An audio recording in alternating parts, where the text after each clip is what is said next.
Social Perspectives is brought to you by Everett and Kennings.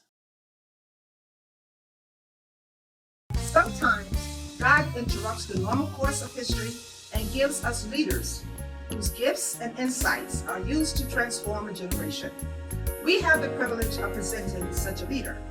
He is an accomplished jazz musician, best-selling author, entrepreneur, and beloved CM minister of Mill Branch Baptist Church, J.G. Everett Ministries.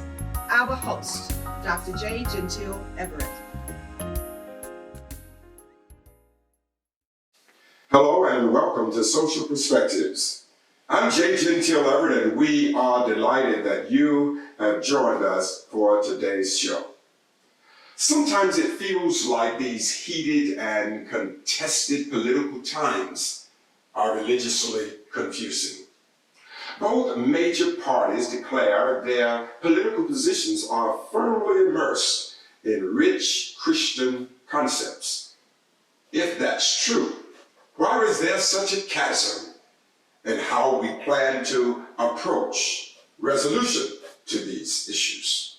Secondly, if these positions are of Christian thought, why is there so much vitriol?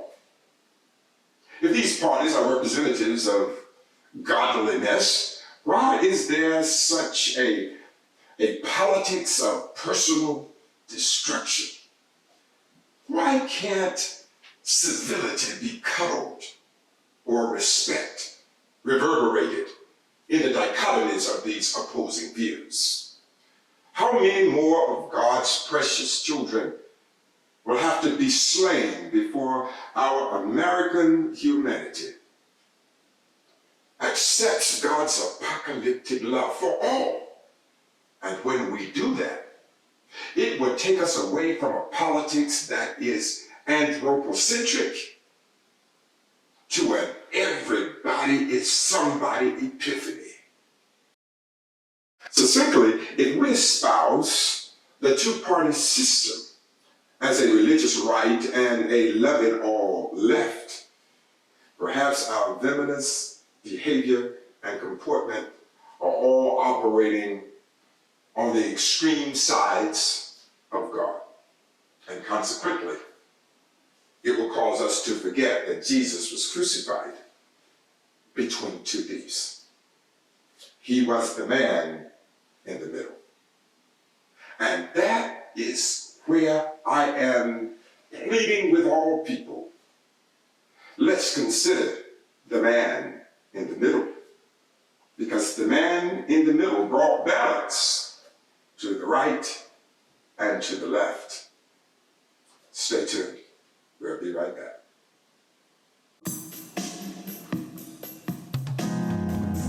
It has been said that power in the wrong hands is a recipe for personal destruction. This has never been more true than in the life of Dominique Washington. Her gains would become her grief. Her unbridled lust and selfishness would be interwoven in her plots.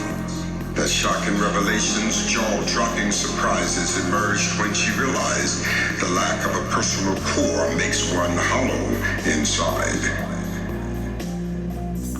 And the cost of that inward emptiness can be incalculable.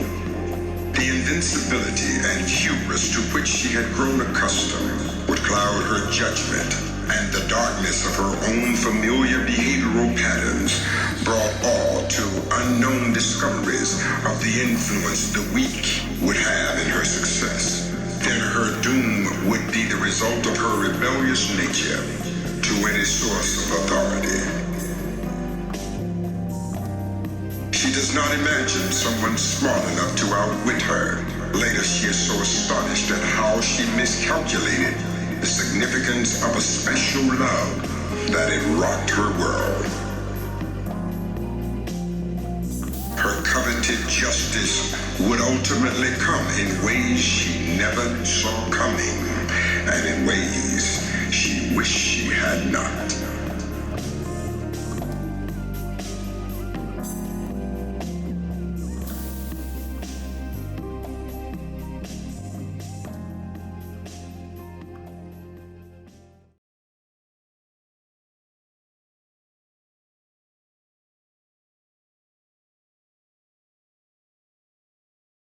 Welcome back to Social Perspectives. Differences of opinion, differences in priorities, and differences in methodologies have always found itself an integral part of meaningful discourse. The colossal immanence of God allowed for differences to be a part of human development, because with it, opposing parties can glide up the hierarchy of truth and discover a greater possibility for all who are involved. For those of you who have a kind of fetish for biblical history, I would like to point out something to you that you may find interesting.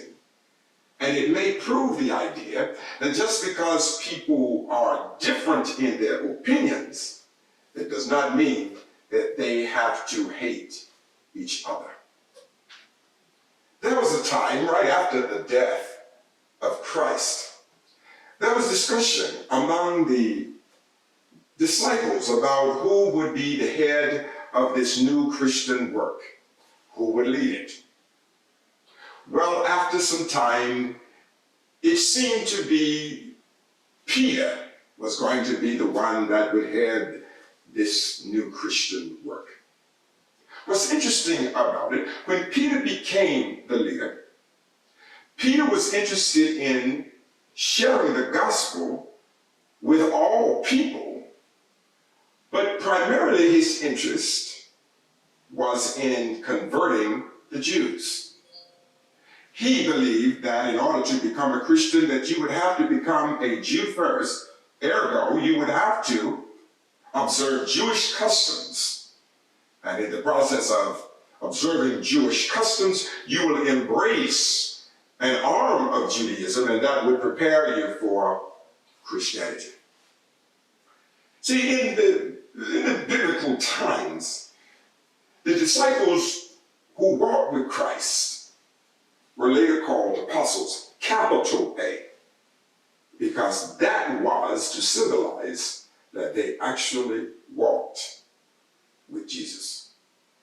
As time moved along, there emerged a tremendous Pharisee. His name was Saul. And Saul became converted from Judaism to Christianity. Herein lies the difference. Paul was not concerned about people becoming Jewish believers first. He was not one who was preaching that you had to embrace some arm of Judaism before you could move into Christianity. He was sharing the gospel with the Gentiles and was simply saying to them, all you had to do was accept Christ as your Savior, and that would be that. Also, he claimed his apostleship, capital A, although he did not walk with Christ while Christ lived on the earth. He believed his apostleship was because of his revelation that he had received from the risen Savior. So here is the issue. What are we going to do with Peter and Paul? Which theology will we embrace? Which theology will serve as a substratum upon which this new church would be established? How do we go about settling this difference? Well, then there was a council somewhere around 47 to 49 AD in Jerusalem to try to settle this question. Now let's be clear. Peter had one vision of Christianity, and Paul had another. But they both had a vision concerning Christianity. How do we settle it? At the council that they had, they found a way to bring about order. The meeting ended with this concept being given to both leaders. Peter, you can continue to share the gospel with the Jews in hopes of getting the Jews to be converted into Christianity, that's fine. And Paul, we are going to say to you, you go out and share the gospel with the Gentiles, and we can get the Gentiles into the fold of Christianity. That will be fine. We both can do God's work without being at odds with each other. Succinctly, they were saying, you take on this particular area of Christianity, and we will take on the other. Great theological order.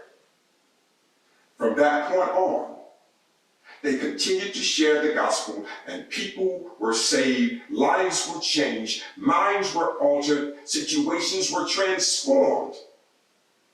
And there came across the spectrum of Jerusalem an understanding that Christ was the risen Savior, and that was what was important. Two opposing views about God. Two opposing ideas about how we are going to make Christianity work. This is what's interesting, and this is what's fascinating.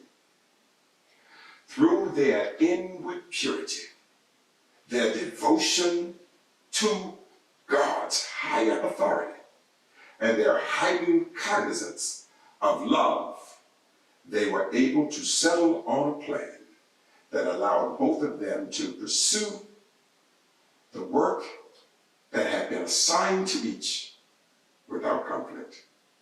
It was their principles, not their personal pomposity, that permitted them to promote and to proliferate the purpose of the cross. It was their principles, not their personal pomposity, that permitted them to promote and to proliferate the purpose of the cross. Instead of pontificating personal pericopes, simply meaning, let's crucify the urges of the flesh and let's put on full display the beauty of the faith. Stay tuned. We'll be right back. These shoes are inspired by the rise of Senator Kamala Harris as the Democratic nominee for Vice President of the United States of America. The pink and green represents her sorority, Alpha Kappa Alpha Incorporated. The black soul represents Howard University, the undergraduate college she attended, and HBCU. And the gray represents that love is authenticated when it is integrated. Get your pair, aliveshoes.com/renaissance/JGE. That's aliveshoes.com/renaissance/JGE and get a part of American history.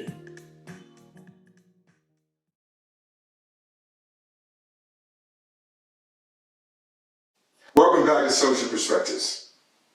We were talking about how you bridge the gap between opposing views. How do we find common ground when we're both trying to achieve virtually the same thing, but we have some methodical differences as to how we will go about bringing that change to fruition.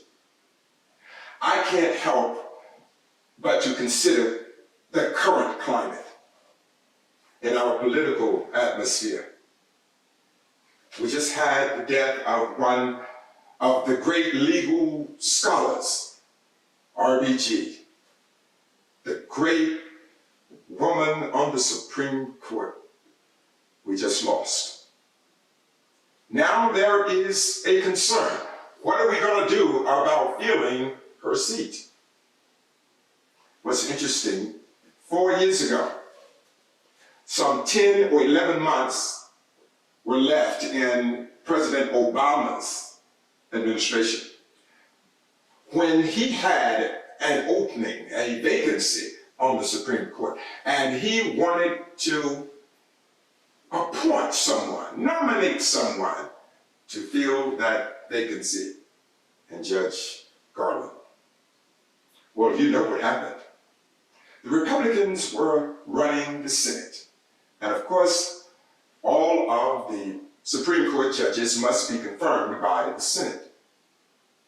But at that time, the Senate said because the election was so close, they would not entertain a vote on the Senate floor for Merrick Garland, that the next president should be the one to nominate the new judge. Now, what's interesting, RBG just passed. They're already talking about holding a vote on the Senate floor to replace her. The same voices who would not do that 4 years ago. I'm talking about the same voices who had decided that we will not entertain that. Now, with just over 40 days out from the next presidential election, there is a new song that's being sung, the same group. Is it that we are so hypocritical? Or is it that we call ourselves to be sagacious in our political discourse? I mean, let's consider this. We couldn't do it with 11 months away from the next election, but we can do it just over 40 days away. Now, either that's going to be hypocritical, or it's just going to be narcissistic, someone who's totally wrapped into what they want and nothing else matters. Whatever happened to some principles that guide us? Whatever happened to having some sort of guardrails that would allow us to operate in a certain place without losing our principles and without losing our purpose for even existing? I don't know what's going to happen this time, but I do hope and pray some of those voices that we heard 4 years ago who said, no, we will not have a Supreme Court nominee voted on so close to the election. I hope some of those voices will stand up and say, I stood on principle then, and I will stand on principle now. Let's just hope that happens. I'm not overly optimistic, but I do hope that that's where we find ourselves ultimately. This brings me to a moment that grabs everyone with a heart. 12 years ago now, when Barack Obama ran for president, John McCain was his opponent. And although John McCain was a Republican and Barack Obama was a Democrat, John McCain was a man of great principle. At a town hall, when there was one of his supporters pejoratively assessing Barack Obama and stigmatizing him as something that he was not, John McCain went to her in love, took the mic from her, and said, no, ma'am. He is a very decent and honest American. I just happen to differ with his political views. Where is that? Will we ever see that again? This culminated in the fact that when John McCain was taken away from us, it was Barack Obama who delivered his eulogy, his presidential opponent. What was so gratifying about that? It wasn't about who won and who lost. It was about humanity wins when we have love. Humanity is better when we have love. The two of them could differ politically, but had a mutual respect for each other that could not be overlooked. I am hoping that that's the place we find ourselves moving in short order. Because the tensions and the protesters, the schisms, the chasms that we have right now, none of this is good for America. It's not even good for the Christian church. Because even in the Christian church, we have division. We have allowed politics to divide us as to how we are going to even interact with God and how we understand God. Let's remember, we must be brothers and sisters, and we must show and demonstrate love if America is to survive.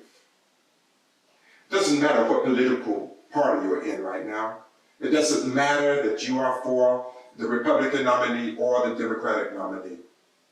Let's just hope, whoever it is, that they will be aware and will have a heightened cognizance that their job is to be president of the United States and not just president of red or blue states. That's how we've survived. Stay tuned. We'll be right back. Ah!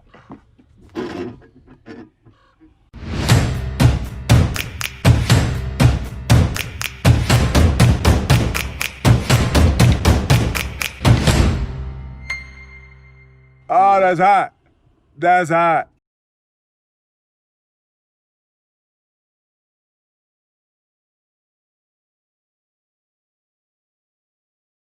Love is not an accident. Love is intentional. And when we recognize that love is intentional, we will then recognize that people just don't have an accident and they love you. It's something they intend to do. It is a decision. It is a decision to step away from how it may appear you have done me. It is an opportunity for that person who's been hurt and oppressed to demonstrate that I'm not going to permit the injustices done to me to cause me to become something that I am not. Martin Luther King said on one occasion, when evil men plot against you, you plan and pray. Michelle Obama has told us over and over again, when they go low, you go high. In other words, you never permit your enemy to define you. You remain vigilant and true to who and what you are, no matter what. That's what love is. See, love is self-sacrificing.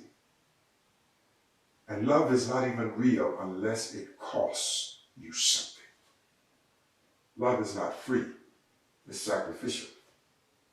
For it to have value, for it to have any validity, any substance at all, it will cost the lover. And maybe that's where we are now. And I say to all of those who might be looking at this program, if you feel hurt, if you feel like you have been disparaged, I'm saying to you, do not permit ugliness to be your retort. You let the beauty of your own being fight your battle. Because one thing that I do know, in the end, love will win. It always does. So I'm saying to everybody, when I look at what's going on in our political world, when I look at things going on, even in our churches or other civic organizations where we have these issues, do not be defined by your enemy. I found out that if you just take the high road and remain loyal to the higher principles of God and decency, in the end, you will win. So today I am hoping that each of you will take a moment and tell someone that you love them. I've made a conscious effort in my programming that I want people to recognize that love needs to be shown intentionally. And that every day, take a moment out of every day and tell somebody that you love them. You'll be surprised at how contagious it will be. So before I leave you, I want you all to take a moment and listen and to view some expressions of love, because you will find that love wins at the end of the day.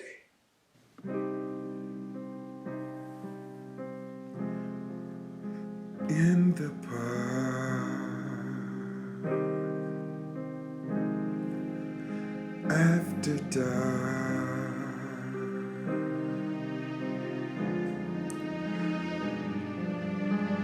I loved you.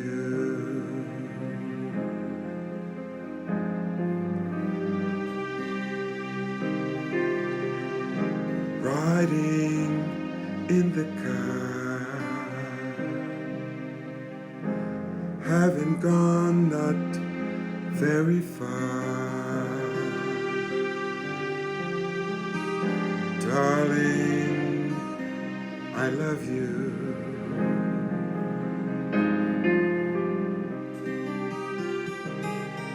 Standing in the hall with my back against the wall, sweetheart, I love you.